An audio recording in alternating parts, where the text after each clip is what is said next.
Hey,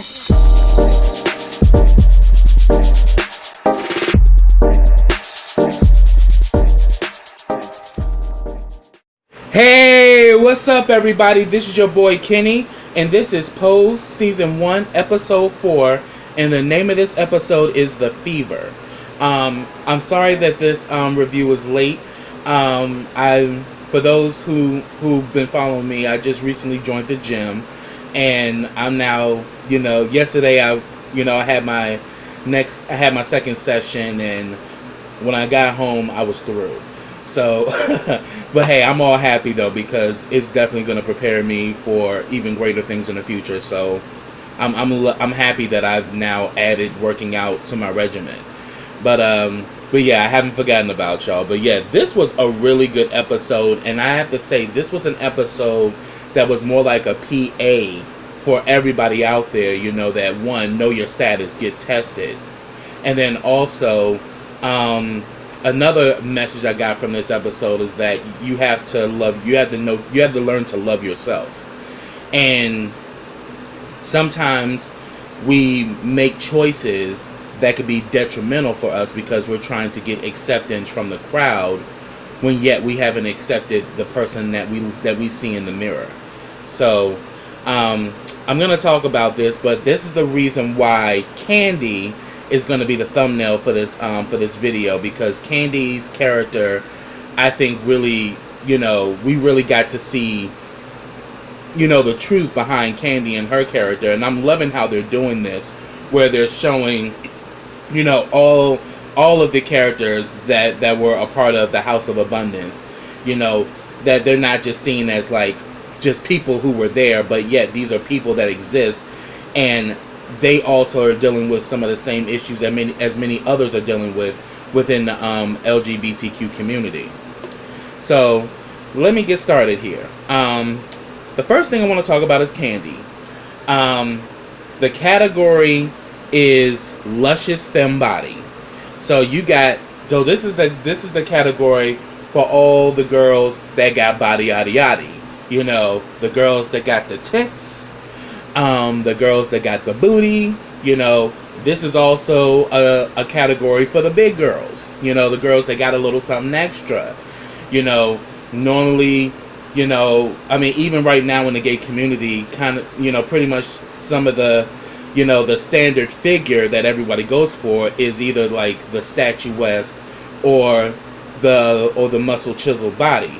This category is for people with the dimples, with the cream, with the twerk, you know what I'm saying? The big girls, the girls that got body, and, Candy wants to compete in this category, but we seen Candy. Candy's a pretty girl, but Candy is very statuesque. And her mother, Miss Electra, and we know how Electra is. Electra's a damn trip.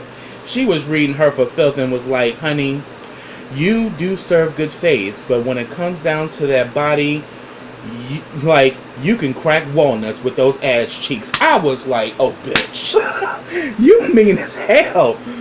But she was saying that, what you're doing is you're gonna embarrass yourself because you don't got body. But Miss Candy was like, oh no, I'm gonna walk in this category and I'm gonna do what I do. So she goes out there and walks in the category, and that damn Pretel read her for shit, and she got 6s across the board, 6, 6, 6, 6, 6, and he was like, honey, I could squeeze your ass and I wouldn't even be able to fill up a Dixie cup of lemonade. I was like, I was like, Pretel let her have it. And we also see that, she gets, when Pretel puts her out there, everybody in the audience is clapping back. She really feels embarrassed and she runs out, and Angel saw this, and obviously this definitely touched Angel, because they used to be a part of the same house, even though now Angel's a part of the House of Evangelista. House of Evangelista, I had it right. So she goes down, and we see that Angel reaches out to Candy, and at first Candy was being very standoffish and acting like a bitch. Well, like, you know, all of a sudden you care now. What do you want? And, and Angel quickly got it together and was like, bitch, we may not be a part of the same house anymore, but I still care about you and I care about your well-being. That's why I'm here. And I saw how you felt when they were reading you in there, and that was messed up. And of course, I know what that feels like, so that's why I'm here to talk to you. So eventually, Candy kind of humors down a little. Kenny kind of humors down, and you know, she's just frustrated, and it's just making me question, why do you want to be in this category so bad? You know, why is this category so important to you? Because she's a pretty girl, but you know, she has a statuesque body. Why do you want to be one of the big girls? Like, why is winning that category so important to you? But Angel lets her know that, look, honey, we are statuesque bodies. You know, we are who we are. You know, we're never going to be those girls. But if you want to be able to compete with those girls, we do have options. And immediately I was thinking silicone injections. So what they end up doing, they actually go to this lady, and she actually works for a doctor, and she gets her, she pretty much, you know, gets her, you know, all of her materials from an actual doctor. But, you know, she's kind of running like her own little side thing where she's giving women injections, but she's giving you all the safety procedures and everything. But, you know, she let her know to inject your tits, you know, to inject your titties and to inject your hips is going to be $1,000. Miss Candy ain't got that kind of money, so she decides to opt out. So then, the next time we see her, she decides to compete again, but this time, she uses padding, kind of like the drag queens at RuPaul's Drag Race. She pads her body. And again, that Miss Electra read her for filth and was like, oh, darling, there's nothing wrong with enhancing, but darling, what do you actually have that needs to be enhanced? I mean, for example, look at me. I have legs. I have body. I have face. What do you have? And I'm like, Electra, you are so mean. And we see in this scene, Electra flies off. No, I'm sorry. We see in this scene that Candy flies off on Electra and just goes in on Electra's ass and was like, you are a horrible mother because all you do is use us to build up your plateau. You only use us to build up your own prestige. You don't give a damn about us. And you know what? Fuck you. I'm done with your house. And she's like, and then like Electra was like, well, honey, how can you quit my house when you have been already fired, bitch? I was just crazy because we definitely saw in that scene that the other girl, you know, that helped her to rob that Salvation Army, she was feeling some kind of way because they ain't get none of that money. And of course, you know, Electra was like, well, darling, you know, you had to, you know, if anything, the children are supposed to serve their mother. And that's exactly what you did. So continue. So stay in your fucking lane, pretty much. I'm just paraphrasing. But that's what she was given. But yeah, Candy kind of let her know that fuck you, I'ma do me, I don't need you no more, and the hell with you, the hell with your house, and I'm done. So she goes out there for the second time. The bitch gets clocked. They see that she pulling out pads, and one of the big girls was the one that pulled them out. She's like, bitch, you ain't got no. And I'm like, that is just so salty. And again, that damn pre-tail read her for filth and was like, darling, I know the category is lush, femme body, but maybe you didn't get the memo that the body has to be real. And the thing about Candy ain't no punk bitch. Candy is not a punk bitch because she was clapping back at Pre-Tail, and the second time she was like, motherfucker, won't you take that damn dick out your mouth? pretty much talking about the mic. She's like, won't you take that mic dick out your mouth and put it in your ass and go fuck yourself? And then Pretel was like, darling, I do it every day. Because Pretel's like, bitch, you can read me, but you will never read me down, bitch, because I always got to come back. But when she did that and she was upset yet again, then we see that that damn Candy done decided, okay, I mean, one, you know, when they met with the first doctor, you can tell that she was like a legit doctor. Like, she actually worked with a doctor, but she has her own practice, and pretty much she's using the right materials, and she was giving them safety procedures. But because she was too expensive, Candy found somebody else. But she found this bitch that was literally in the basement, you know, and you can just look at this bitch. This bitch ain't got it all together, because yeah, she got tits, but the rest of her body was fucked up. You know, she was saying that she gets her stuff from Honduras, but then she adds a little mix of her own stuff to make it right, you know, and I get the job done and all of that. And we see right there in that scene, Angel won for that shit. She was like, are you sure you want to do this, Candy? But Candy gave her the money because Candy wants to compete in that, you know, she wants to compete so badly in that you know, in that body category, and she just doesn't want to let it up. So here it is, she's about to put her life on the line, because one, you can definitely tell that this woman is not as professional or as, you know, sharp as the woman they went to before.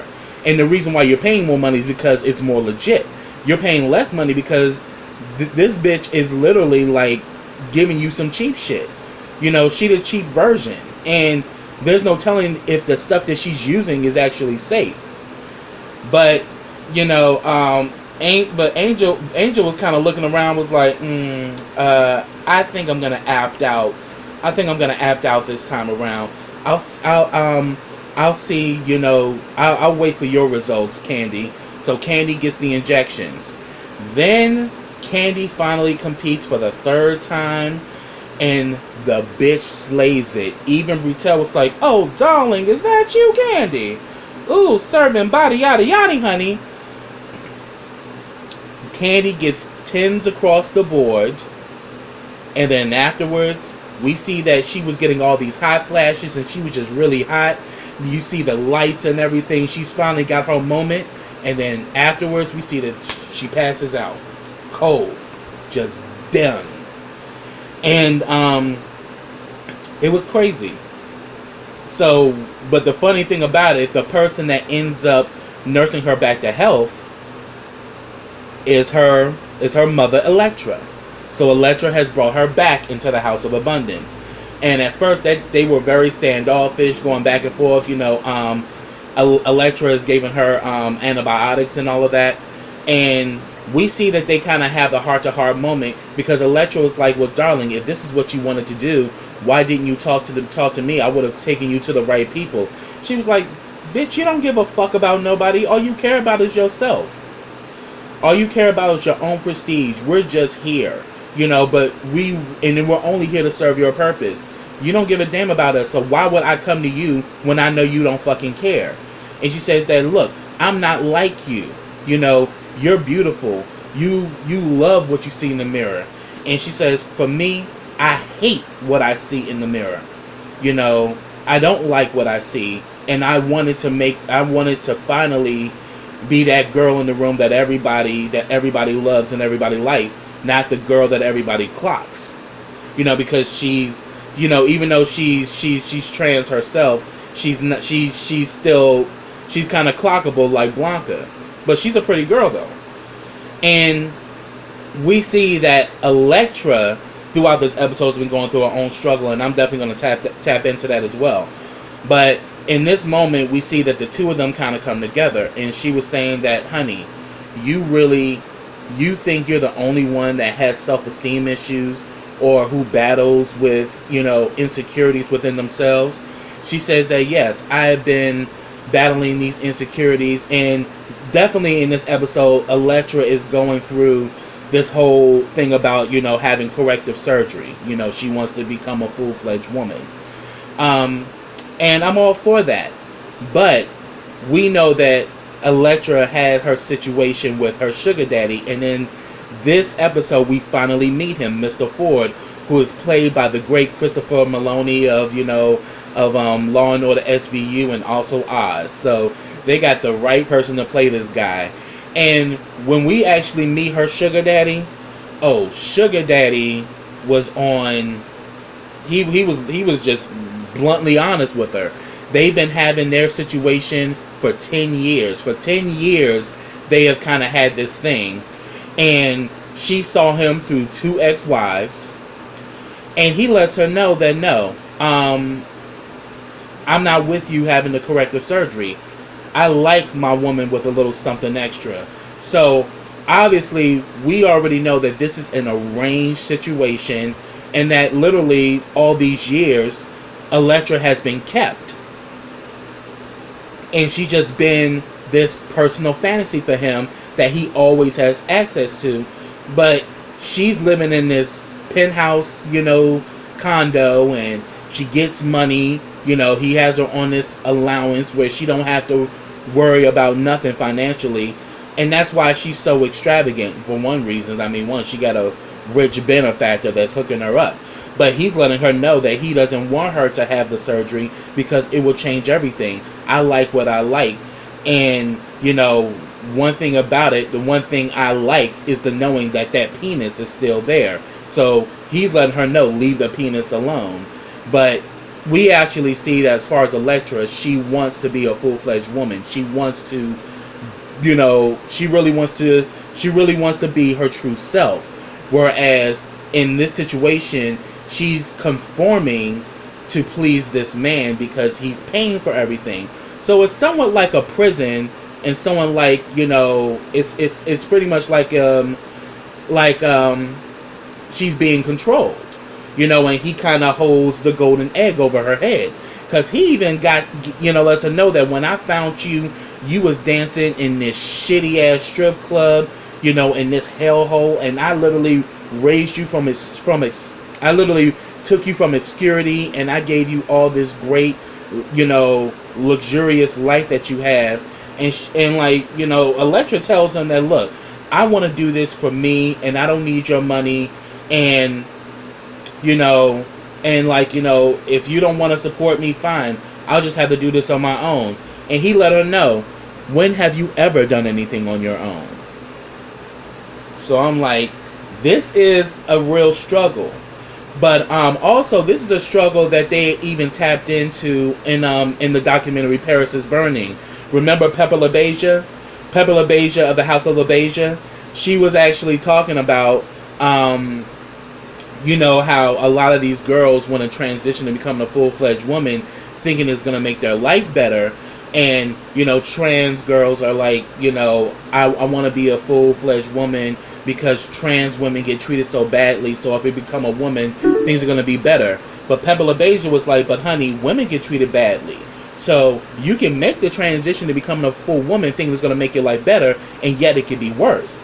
And I was definitely getting that with Elektra's storyline, where she is literally caught in between keeping things the way they are, with this rich white man benefiting everything, or her becoming a full-fledged woman where she's going to lose her sugar daddy and she's actually going to be on her own. What's going to be the game then? So we see throughout the episode, Elektra kind of tells the girls that, I'm not going to get this surgery. I'm just going to keep things the way they are. I'm going to continue to please this man because he's been so good to me over the years. But we see throughout the episode, she really wants the surgery. Because then they also have another category, for Fishiest Queen. A category that Miss Elektra always slays and always wins. So, of course, she is like decked out. And the funny thing about it, and I love the music on this show, y'all. Because tell me why when they were doing this scene where they were walking in, in Fishiest Queen, in that category, tell me why the hell they're playing Sugar Walls by Sheena Easton. Talk about having the right song at the right time, because here it is. You know, Sugar Walls is about vagina, and here it is. Electra wants a vagina, and she was killing it. And then all of a sudden, we got somebody who decided to enter into the competition, and it was Miss Aphrodite from the House of Extravaganza. Miss Aphrodite had her full-fledged operation. She's serving hair, she's serving tits, she's serving body yada yada. And all of a sudden, P-Tail was like, Miss Aphrodite, where have you been, girl? And she was like, I've been to Bangkok. He was like, oh, Bangkok. Bang, bang, bang! I was like, yes! But she slayed it, and Aphrodite won in that competition. And we see later on that her and Electra go and they have a conversation. And she was like, well, you probably feel... And of course, at first, Electra was like, oh, you probably feel like you something now that you done take this old queen down. And she was like, oh, no, honey, ain't even nothing like that. You're a legend. I am who I am because of you. You inspired me to be my best self. And no one can never take that from you. You're a legend. So that was good that she paid homage, to Electra, because Electra is a legend in the ballroom scene, and she be slaying it. She's a fierce bitch, but just as a person, she's narcissistic, she's full of herself, and she mean as hell. But other than that, you can't knock the fact that the bitch is fierce. So we see in this conversation that she actually breaks down and actually lets her know that, look, I got this man who's been taking care of me all these years, and he likes, me having this penis, but I don't feel good within myself because I know what I want, but yet I've compromised who I want to be for this lifestyle. And we see that she's literally caught in a rock and a hard place, and she breaks down. And Aphrodite lets her know that, look, at the end of the day, you have to do what makes you happy. So if you really want this surgery, go get it. Because we are the true dream girls out here. We can make our dreams come true. And I'm like, Aphrodite, you better fucking give it. I was so here for that conversation because it's exactly what she needed. And then we see later on that she had that conversation with Candy because she said that you think you're the only one who's battling insecurities. And we see, while she's like Electra's in the mirror getting dressed, and we literally see her doing the actual duct tape trick, which is infamous, of tucking. So we see that she's tucking herself, using the tape and all of that. And we definitely see it in her face. She's not happy with it because she wants to get to a place where she no longer has to tuck herself. She'll actually have an actual vagina. And she decides that she's going to have the surgery, and we see that she actually signs the contract to have the surgery at the end. So she made her decision that she's going to risk everything to do what she really wants to do. Now, we would say that she crazy, like, girl, you going to give up being, getting all this money and having that you're about to give up all that luxurious, you're about to give up a luxurious lifestyle to have a surgery which could not be as luxurious for you, meaning the aftermath. But at the end of the day, you got to choose you. And I think that's what that was all about. You can't live your life trying to fit in someone else's fantasy, trying to make them happy, but yet inside you're tortured, because eventually it's going to make you hate yourself. So we see that Electra, I have to say, made the right decision, even though she's risking everything. But in life, sometimes you got to risk your comfort to do what you need to do, and actually realize that the grass is greener on the other side. It may be a little rough, and you may go through some trials and tribulations, but you have to live your life doing what you love, not doing what someone else loves. So I thought that was good. Now, another thing I'm going to talk about is I'm going to talk about Angel and Stan and their situation.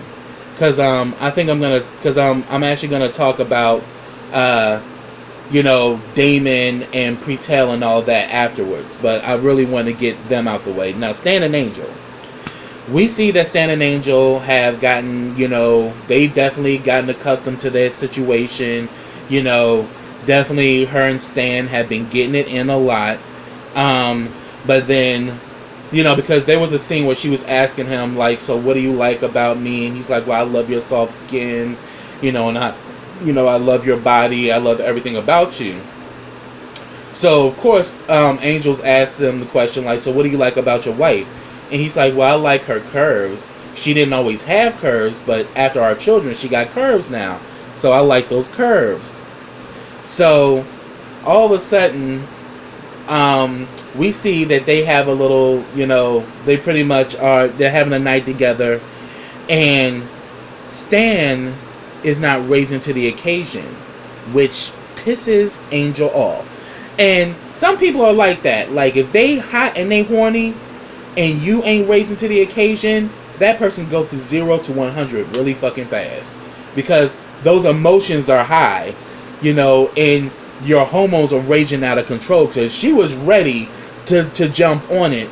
But due to the fact that Stan couldn't give her a standing ovation because the singer was flat, that set Miss Angel off. And she was like, oh, so what it is, I'm not attractive. You obviously like your wife better than you like me. You obviously like her curves. Is that what it is? Did you fuck the bitch before you came over here? And Angel just starts going on this tirade. And I'm like, Angel, calm the fuck down. The hell is wrong with you? And then she's like asking, what is it about me that you like? You found me. You sought me down. You kept coming to that area for like 3 weeks nonstop, trying to find me. Like, and now you got me, and you can't even raise to the occasion and give me the show that I want.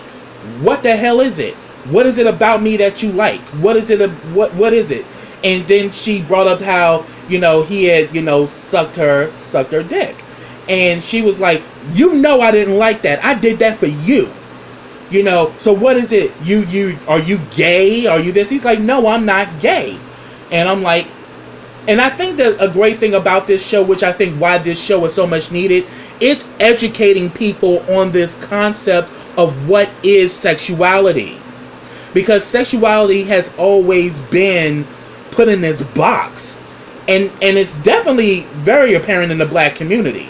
People equate sexuality with the Bible, which is insane. And in this segment, you're seeing that, look, sexuality is very fluid, and there are many different dimensions to sexuality. Like, he's not gay because at the end of the day, he's not into a boy. He's into a feminized, he's into a femme. He likes the female, he loves the female, makeup. Just a female with a little something extra. He's kind of like Mr. Ford.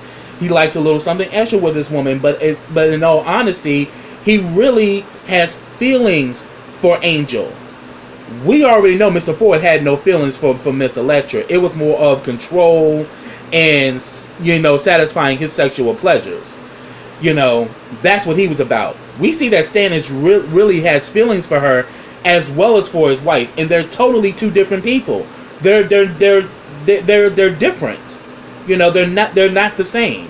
His wife and Angel, they're the wife is who she is, Angel's who she is. But Angel gets real mad and tells him, get the hell out of my apartment. I'm like, the apartment that he paying for you to have. Really, bitch? Like, Angel, calm your ass down, or your ass gonna end up being back, working at the pier if you keep this shit up. But honestly, I think that Stan is really into her. But we definitely know that the reason why he's attracted to her because she's so authentic. She's real. She can be who she is. Stan will be whatever the fuck you want him to be. Stan really is a blank canvas, and he's always putting makeup on. It kind of goes with where RuPaul says that we're all born naked and everything else is drag.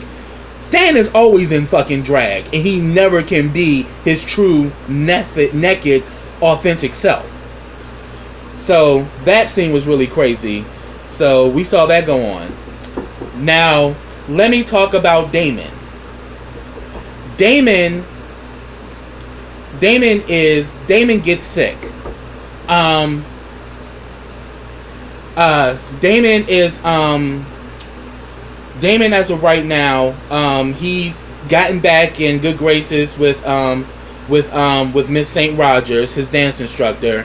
You know, he's obviously, you know, they're back on good terms. He's been doing what he's supposed to do in school, but we can definitely tell he's starting to come down with something.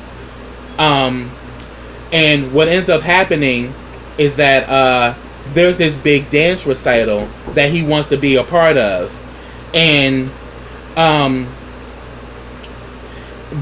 it's for senior dancers. But we definitely know that Damon is naturally talented and he's very advanced. He wants to dance in this, you know, in this recital. But she says that, look, it's all about, you know, you being, you know, it's all about your attitude. It's all about humility. And are you ready for this? And he was like, yeah. So she lets him know that, look, you're going to have to actually dance and prove yourself. And you're going to have to, you know, be at these dance rehearsals. So we see that he's at a dance rehearsal, he's dancing, and the next thing you know, he starts feeling lightheaded, he gets a fever, he gets sick to his stomach. Miss St. Rose sends him home, and he ends up having a fever of 102. So Blanca immediately, you know, she knows the telltale signs of people who get affected with HIV. One of the first telltale signs is that you get a fever that just doesn't go away. And he actually has a fever for like over a week. But she starts asking him questions, and of course, you know, Blanca being his mother, he's not trying to have that conversation with her, and he's being very elusive. She's like, have you been having unprotected sex with Ricky? And he's like, Mom, I don't want to talk about that. And he was like, no, we've been using protection, but one time the condom came off.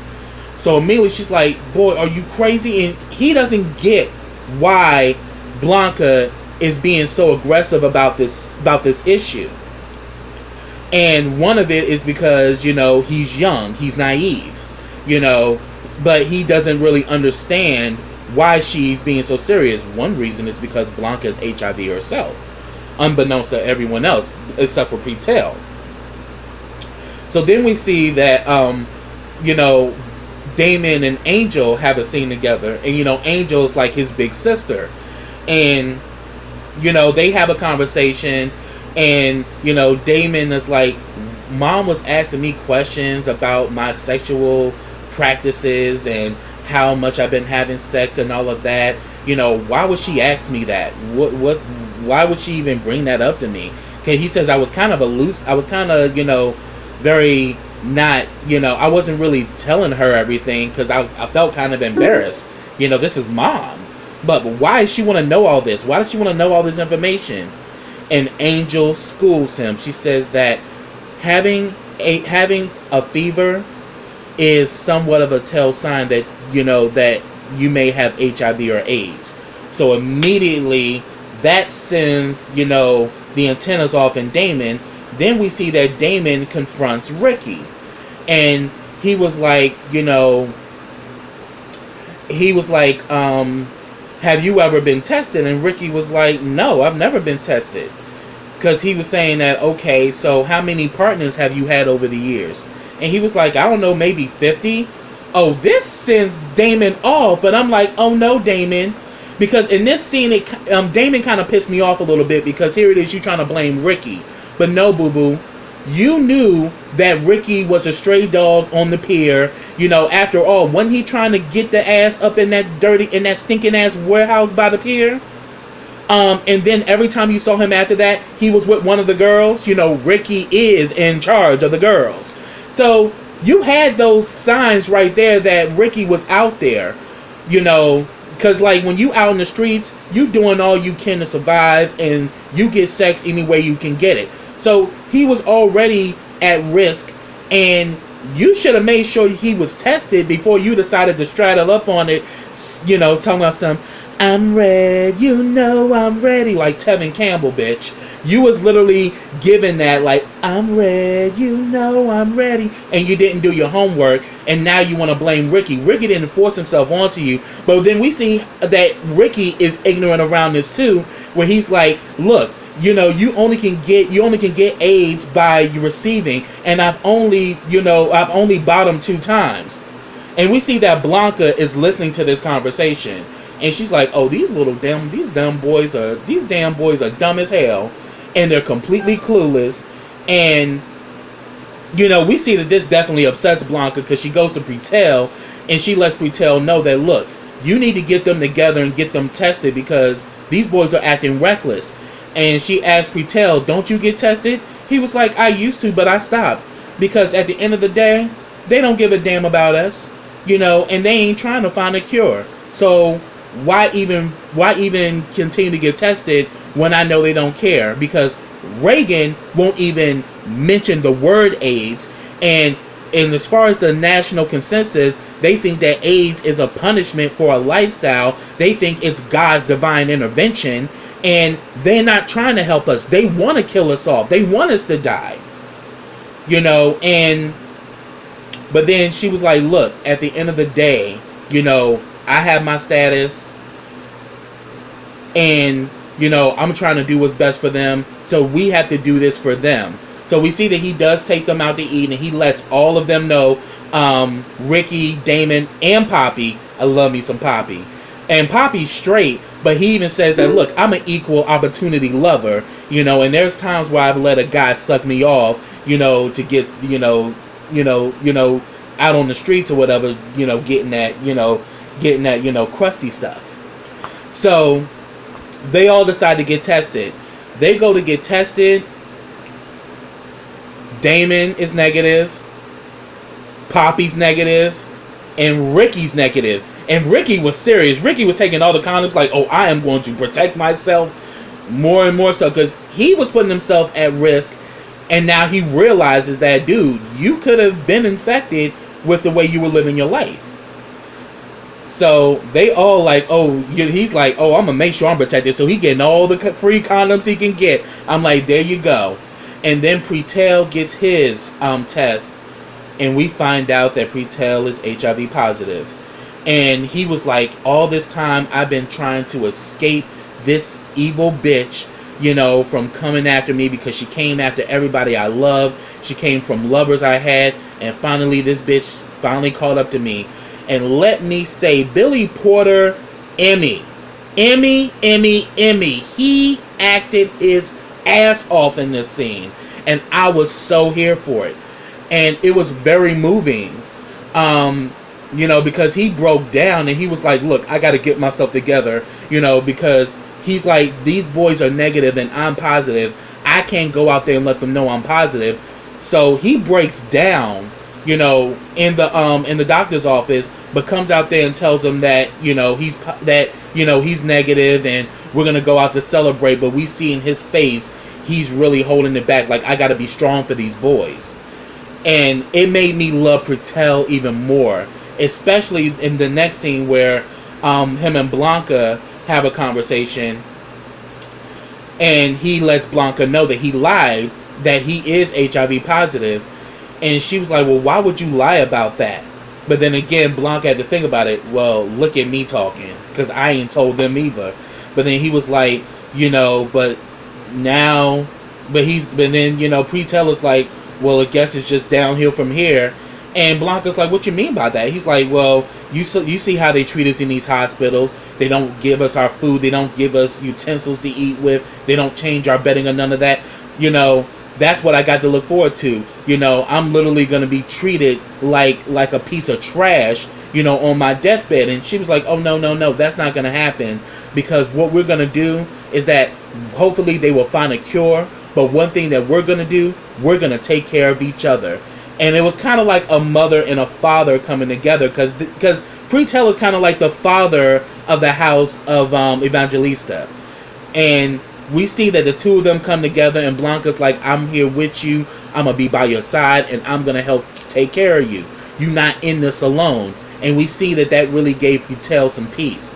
And then we see that Damon does get better, because when Pretel took them to lunch and said that they were going to go get tested, Damon's fever had finally went away. So that was a good thing, because I was kind of scared that I hope this boy does not have HIV. Things are starting to now, things are starting to now happen in his life as far as his dancing, and that would be messed up.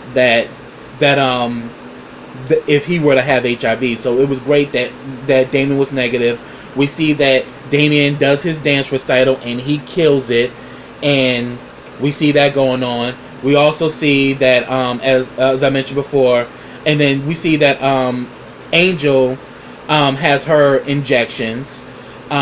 We see that Candy is looking at the bumps and the bruises of all the same after she had got those bad injections. So now she's reflecting on herself.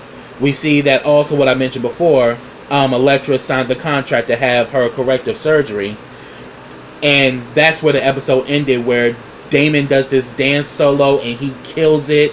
This boy is leaping, doing pirouettes, and the crowd just eats it alive. And we see that Miss Rose and Miss Blanca look at each other, and Miss Blanca looks at him and says, "Thank you," because she knew that there was a star inside of Damon, and Miss Rose has brought it out. So I was so here for that, and it was a beautiful episode. So that's what I have, y'all. If I missed anything, put it down in the comments. I'd love to hear from you. But subscribe to my channel. Click that bell so you get notifications every time I drop a video. Also, follow me on all of my social platforms. I have them all listed in the description box. Also, like this video, comment on this video, and share this video. And I will be back with the next episode of Pose.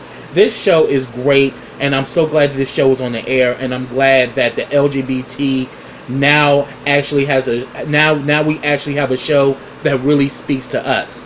So until next time, everybody, take care.